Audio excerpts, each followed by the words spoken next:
Halo, assalamualaikum warahmatullahi wabarakatuh. Nama saya Arifin Sugiarto. Di sini saya sebagai tim komunikasi Satgas COVID-19 akan mempresentasikan mengenai strategi komunikasi yang akan membahas tentang sosialisasi kebijakan vaksin COVID-19. Di dalam presentasi ini ada beberapa topik yang akan saya bahas. Yang pertama yaitu situasi analisis, kemudian yang kedua adalah tujuan, ketiga ada target audience, yang keempat adalah kunci pesan, yang kelima adalah mengenai strategi komunikasi itu sendiri, dan yang terakhir adalah media planner. Komunikasi perubahan perilaku untuk mencegah penyebaran COVID-19 telah dilaksanakan secara nasional di berbagai tingkatan, mulai dari pusat, provinsi, kabupaten, hingga puskesmas dan desa atau kelurahan. Pesan-pesan pencegahan utama seperti pakai masker, jaga jarak, cuci tangan pakai air mengalir, dan sabun masih terus dilaksanakan untuk memastikan bahwa publik tetap mempertahankan adopsi perilaku tersebut dalam situasi pandemi. Selain kampanye perubahan perilaku, pemerintah saat ini juga melakukan upaya pengembangan vaksin COVID-19 sehingga nantinya siap dan aman untuk didistribusikan kepada masyarakat. Seiring dengan perkembangan tersebut, dirasa penting untuk menyiapkan rencana strategi komunikasi khusus untuk vaksinasi COVID-19 kepada masyarakat dan kelompok khusus di seluruh tingkatan. Dalam analisis situasi, strategi ini didasarkan pada data dan fakta dari hasil studi formatif yang dilakukan dengan metode desk review terhadap 10 literatur terkait COVID-19 yang berasal dari dokumen penelitian atau laporan organisasi, artikel jurnal, dan laporan dalam forum diskusi ilmiah lainnya. Pada analisis situasi ini ada 2 poin penting yang akan saya jelaskan. Yang pertama yang akan saya jelaskan adalah persepsi dan perilaku terhadap COVID-19 dan adaptasi kebiasaan baru. Di dalam poin pertama ini ada 3 indikator. Yang pertama adalah perilaku kunci pencegahan COVID-19 di Indonesia, kemudian yang kedua adalah pengetahuan dan keyakinan terkait COVID-19 di Indonesia, dan yang terakhir adalah paparan dan kepercayaan masyarakat terhadap media atau sumber informasi terkait COVID-19 di Indonesia. Survei KAV atau Knowledge Attitude Practice COVID-19 yang dilakukan oleh Johns Hopkins Center for Communication Program atau JHCCP bekerjasama dengan Facebook, WHO, Massachusetts Institute of Technology, dan Global Outbreak Alert and Response Network di 67 negara termasuk Indonesia memberikan gambaran pengetahuan, sikap, dan praktik masyarakat seputar COVID-19 berdasarkan survei longitudinal yang dilakukan pada bulan Juli atau gelombang pertama terhadap 5.852 pengguna Facebook di Indonesia dengan usia di atas 18 tahun tersebut. Lebih dari 80% responden telah menerapkan cuci tangan pakai sabun dan menggunakan masker. Sementara sebagian besar masyarakat atau sekitar 70% responden melakukan jaga jarak.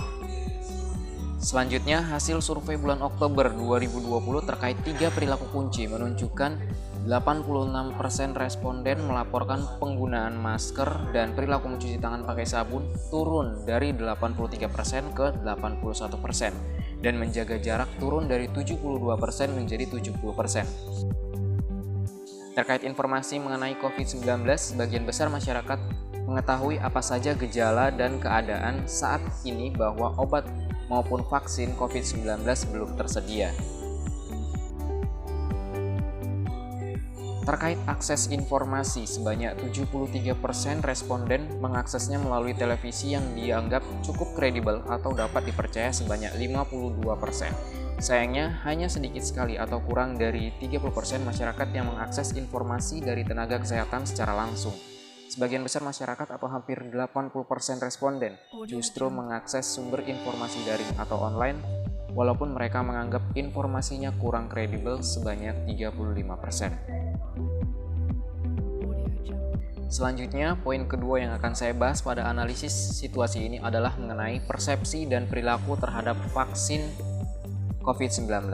Di dalam poin kedua ini ada 3 indikator yang akan saya bahas. Yang pertama, kesediaan masyarakat untuk menerima vaksin COVID-19. Yang kedua, kesediaan menerima vaksinasi COVID-19 menurut pengguna asuransi. Dan yang terakhir adalah alasan masyarakat menolak dan meragukan vaksin COVID-19. Selama bulan September 2020, WHO, Kemenkes RI, ITAGI, dan UNICEF melakukan survei daring terhadap lebih dari 115.000 responden di 34 provinsi di Indonesia untuk mengukur penerimaan masyarakat terhadap vaksin COVID-19. Survei tersebut menunjukkan lebih dari 70% masyarakat telah mengetahui adanya wacana pemerintah untuk melaksanakan vaksinasi nasional dalam upaya menekan laju kasus COVID-19.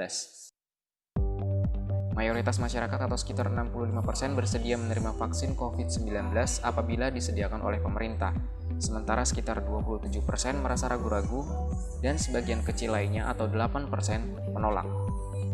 Aceh dan Sumatera Barat menjadi provinsi dengan penerimaan terendah atau di bawah 50%, sementara itu wilayah dengan penerimaan tertinggi ialah Papua Barat dengan 74% dan Kepulauan Nusa Tenggara dengan 70%.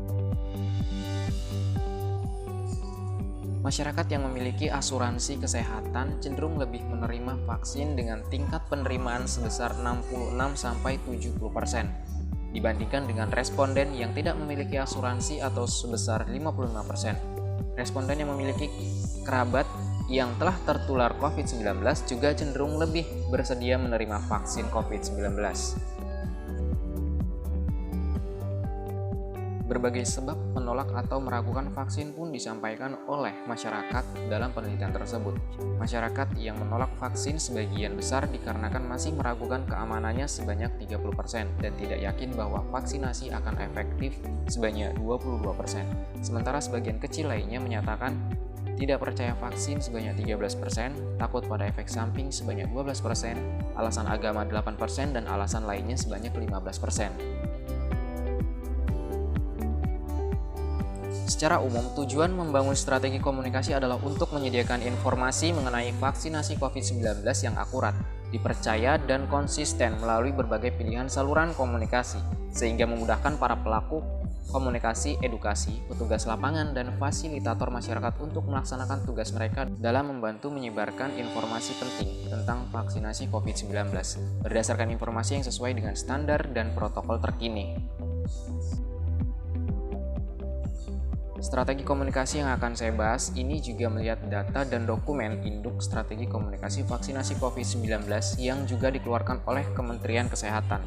Dalam dokumen induk tersebut dimuat informasi yang lengkap termasuk pesan kunci, pesan pendukung media, dan saluran yang dipakai termasuk monitoring dan evaluasi. Informasi terbaru terkait data dan kebijakan pemerintah terkait program vaksinasi COVID-19 akan disesuaikan dengan dokumen induk tersebut. Target sasaran dalam strategi komunikasi vaksin COVID-19 ini terbagi menjadi 3, yaitu kelompok primer, sekunder, dan tersier. Yang pertama adalah kelompok primer.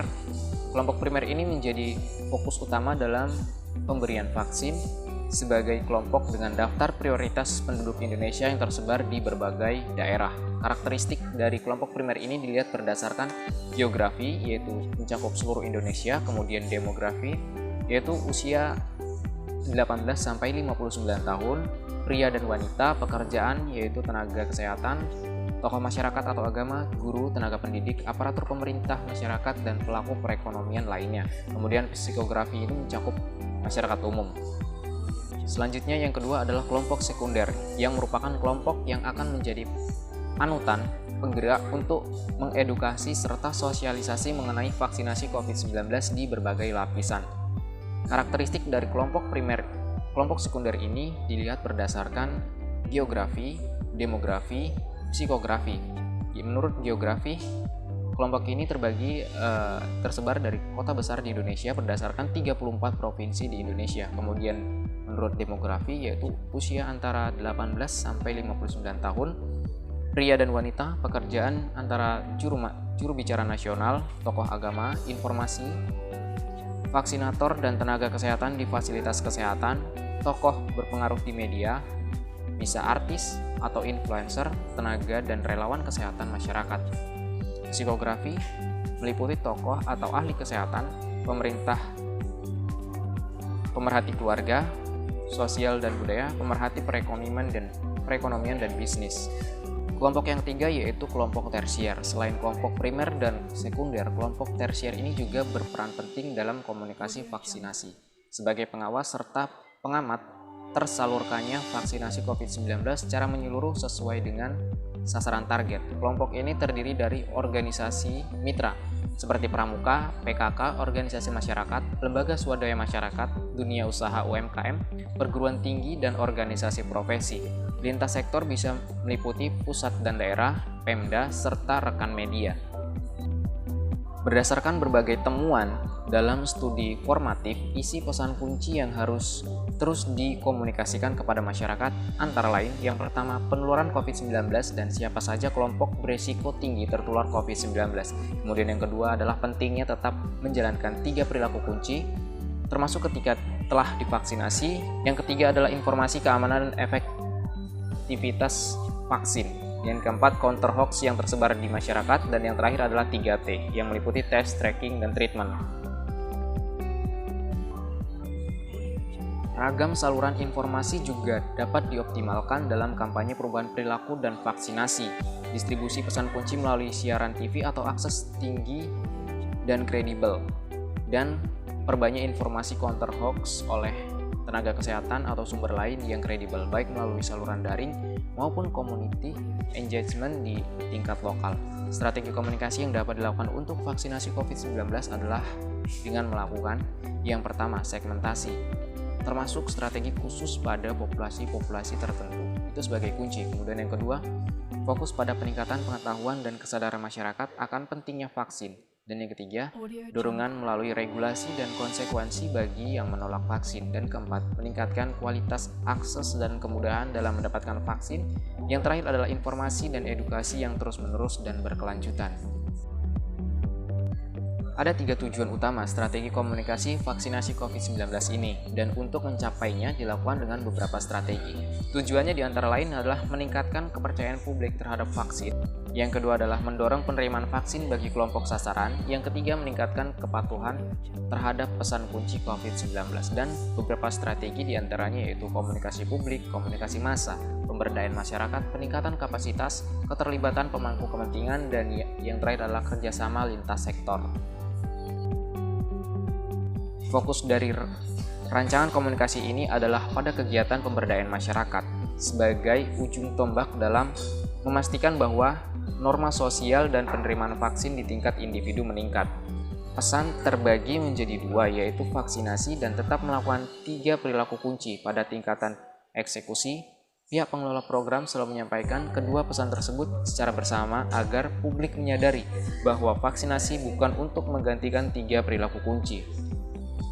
Dalam strategi komunikasi yang akan saya sampaikan ini, ada beberapa pendekatan komunikasi yang harus dilakukan. Komunikasi publik bertujuan untuk mempertahankan reputasi sektor kesehatan dan meningkatkan kepercayaan masyarakat terhadap program vaksinasi. Upaya komunikasi yang dilakukan mengarah kepada membangun hubungan dengan banyak pihak, meningkatkan perhatian masyarakat terhadap vaksin, dan membuat program vaksinasi menjadi perbincangan positif di media, termasuk mengatasi berita viral yang negatif, kemungkinan terjadinya kejadian ikutan pasca imunisasi atau KIPI, dan hoax yang memberikan pengaruh negatif terhadap citra vaksin dan sektor kesehatan. Komunikasi perubahan perilaku berfokus pada serangkaian upaya terstruktur untuk mengubah perilaku kelompok sasaran sehingga bersedia divaksinasi dan tetap menerapkan 3 perilaku kunci. Kegiatan komunikasi yang dilakukan juga berupaya untuk mengatasi segala hambatan yang menghalangi terjadinya perubahan norma sosial perilaku baik di tingkat individu, keluarga, komunitas maupun masyarakat. Perubahan pada berbagai tingkatan ini memerlukan proses yang panjang dan secara konsisten harus terus-menerus dilakukan melalui peningkatan kapasitas pelayanan vaksin dan penegakan kebijakan terkait dengan protokol kesehatan. Pemberdayaan masyarakat dalam istilah yang paling sederhana adalah upaya-upaya yang dilakukan untuk meningkatkan kapasitas dan melibatkan masyarakat dalam mencapai tujuan komunikasi. Melalui pemberdayaan masyarakat bukan diposisikan sebagai pelaku pasif, melainkan berperan aktif dalam menangani dan membantu penyelesaian dampak-dampak terkait COVID-19 dan atau vaksin ini sendiri. Pemberdayaan masyarakat juga berfungsi untuk memaksimalkan efektivitas adopsi pesan-pesan kunci melalui respon kolektif dan akhirnya bisa mencegah penularan di tingkat komunitas. Dengan meningkatkan partisipasi masyarakat melalui pelibatan mereka dalam program vaksinasi COVID-19, sektor kesehatan mempunyai kesempatan untuk memberikan pelayanan vaksinasi secara realistis, relevan dan sesuai dengan kebutuhan dan tantangan kelompok sasaran. Oleh karena itu, pemberdayaan masyarakat sejalan dengan hasil riset analisis situasi yang merupakan garda terdepan dalam program vaksinasi COVID-19 yang perlu mendapatkan perhatian besar dari berbagai pihak. Selanjutnya adalah media planner. Seiring dengan pesatnya perkembangan teknologi media komunikasi mengalami perubahan bentuk dan karakteristik. Dua bentuk media yang sering digunakan dalam berbagai komunikasi kesehatan adalah media konvensional dan media berbasis teknologi informasi atau new media. Secara sederhana, media konvensional mengacu pada berbagai bentuk media yang bisa mengirimkan pesan tanpa bantuan internet. Format pesan bisa dalam bentuk elektronik seperti TV dan radio, dan berbentuk cetak seperti koran, majalah, poster, leaflet, banner, baliho, dan sejenisnya. Sedangkan media berbasis teknologi informasi diartikan sebagai semua kegiatan komunikasi yang dimediasi oleh sambungan internet seperti media online dan media sosial. Karakteristik dari media baru diantaranya adalah informasi dapat diperbarui dengan cepat, dapat diakses dari mana saja dan kapan saja, dan para pengguna dapat saling berinteraksi satu sama lain. Jangkauan media berbasis teknologi informasi relatif lebih tersegmentasi dibandingkan dengan media konvensional, dan tidak semua golongan masyarakat dapat mengaksesnya. Tingkat penggunaan media baru cukup tinggi di kalangan kelompok sasaran, namun dianggap kurang dapat dipercaya sehubungan dengan informasi hoax dan rumor yang sering disebarkan melalui media ini. Rencana media yang digunakan dibedakan menjadi dua berdasarkan kelompok target sasarannya, yaitu untuk kelompok primer, kampanye media menggunakan gabungan antara media berbasis teknologi informasi dan media konvensional. Tujuannya agar pesan bisa tersebar dalam waktu singkat dan cepat, serta massal ke seluruh khalayak. Beberapa contoh format diantaranya adalah berupa iklan layanan masyarakat melalui TV atau radio, infografis, video pendek, audio, dan media cetak edukasi yang ditempatkan di lokasi strategis seperti fasilitas kesehatan. Juru bicara nasional dan daerah memainkan peranan penting untuk menyampaikan informasi mengenai info dasar vaksin ini, distribusinya, serta menanggapi sebaran rumor dan hoax di masyarakat. Untuk kelompok sekunder dan tersier, penyebaran pesan dilakukan melalui media sosial yang akan melibatkan tokoh berpengaruh di media konvensional maupun media berbasis teknologi informasi, yaitu media sosial. Keterlibatan penggunaan selebritis dan influencer melalui saluran media sosial juga menjadi perhatian khusus dalam implementasi strategi vaksinasi. Demikian presentasi dari saya mengenai strategi komunikasi tentang sosialisasi kebijakan vaksin COVID-19. Semoga dapat diterima oleh masyarakat dan seluruh elemen yang berperan dalam perencanaan vaksin di Indonesia. Sekian dari saya. Assalamualaikum warahmatullahi wabarakatuh.